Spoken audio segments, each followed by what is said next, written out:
Bon, bah c'était pas la série pour me faire arrêter d'être claustrophobe. Clairement, pas du tout.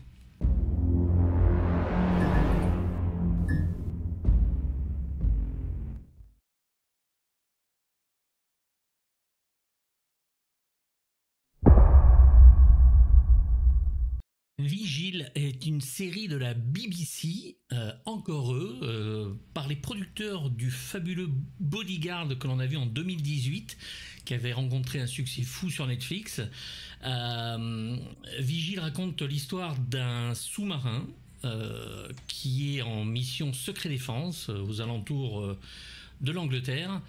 Et après le meurtre soudain d'un équipage, on est obligé d'envoyer un policier à l'intérieur parce qu'ils sont dans les eaux britanniques. Et ça va être un policier local, un policier du coin, une femme.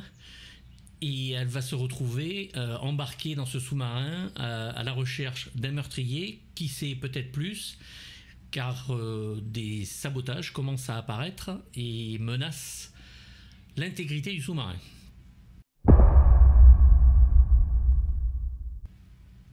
Alors autant vous le dire de suite, la série a été créée par Tom Edge, produite donc par ceux qui ont fait ce fameux Bodyguard.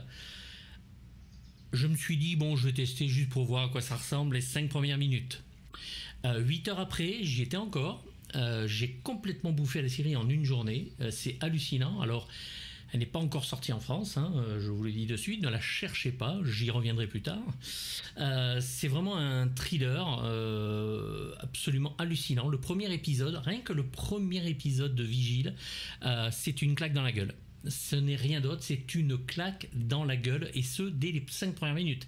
C'est-à-dire que ça commence sur un petit chalutier, ça merde, et là on se dit où est-ce qu'on va. C'est hallucinant. Depuis quelque temps, rares sont les séries qui accrochent dès le premier épisode. Là c'est dès les premières minutes. C'est absolument démentiel. C'est la deuxième série après Sermon de minuit qui me fait cet effet là. Alors ça se passe essentiellement dans le sous-marin, donc huis clos, c'est toujours intéressant, et il y a vraiment quelque chose avec ce sous-marin qui rajoute au stress ambiant. Dès les premières minutes vous avez une scène avec un chalutier, comme je vous le disais, qui est en dehors de ce huis clos, mais qui est tellement oppressante qu'elle fout presque des frissons.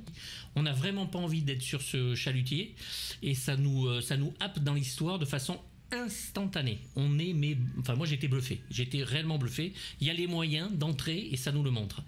La gravité de la situation n'a pas besoin d'explication, on la voit, on la ressent, c'est là, et on est encore une fois happé par l'histoire. C'est hallucinant.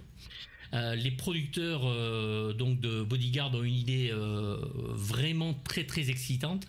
C'est justement envoyer la police locale, un flic normal, à l'intérieur de quelque chose qui ne l'est pas, parce que vivre dans un tube à moins 500 mètres, entouré d'hommes, et à la recherche en plus d'un tueur, c'est juste excellent. Donc il y a une lutte en plus d'influence et de pouvoir pour savoir qui a les ovaires et les baloches les plus accrochés. C'est les plus réjouissants. Qui a la main, est-ce que la mission de la Royal Navy est plus importante, et est-ce que ça place son équipage au-dessus des lois? Toutes ces questions-là se posent, et c'est vraiment mené de main de maître. Les deux réalisateurs, qu'il n'y a que deux réalisateurs, sont James Strong et Isabelle Sib, ont compris que le décor de la série, ce décor naval, c'est l'atout numéro 1 de cette mini-série.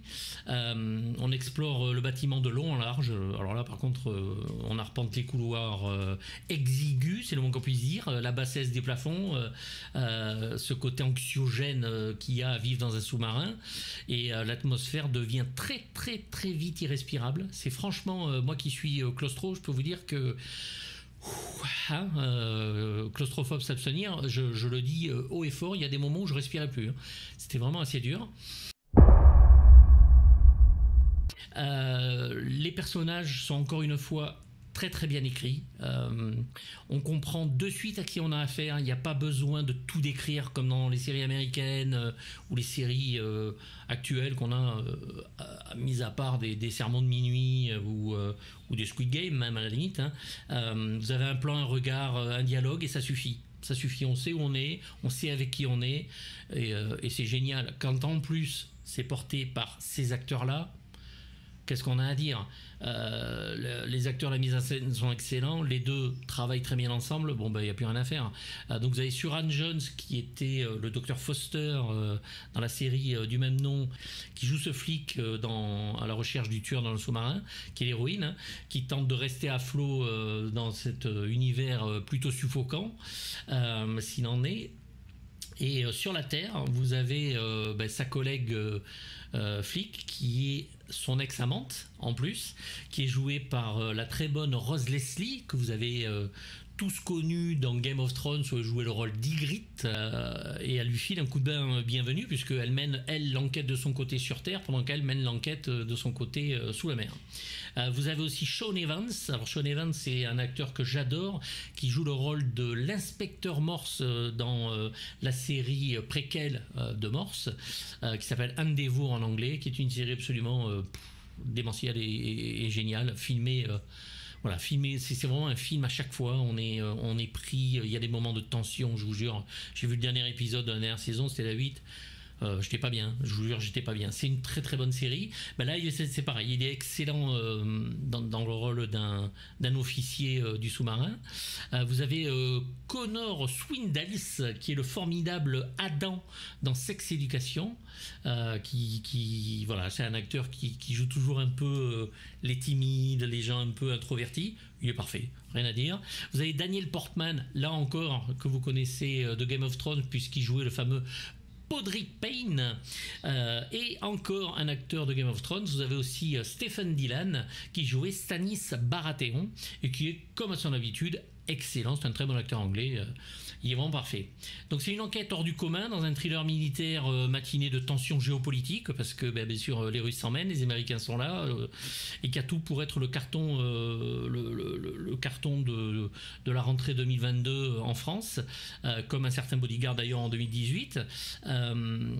C'est vraiment donc un thriller géopolitique un peu à la façon de À la poursuite d'Octobre Rouge, d'après le roman de Tom Clancy, et le film de John McTiernan avec Sean Connery. Vigile vous laissera même pas le temps d'arrêter de le regarder, hein. Moi ça a été mon cas, j'étais vraiment parti pour regarder le premier épisode, 8 heures après j'y étais encore. La conclusion étant tellement importante à nos yeux que il faut voir tous les épisodes d'entrée, ça s'impose mais naturellement, c'est vraiment impressionnant.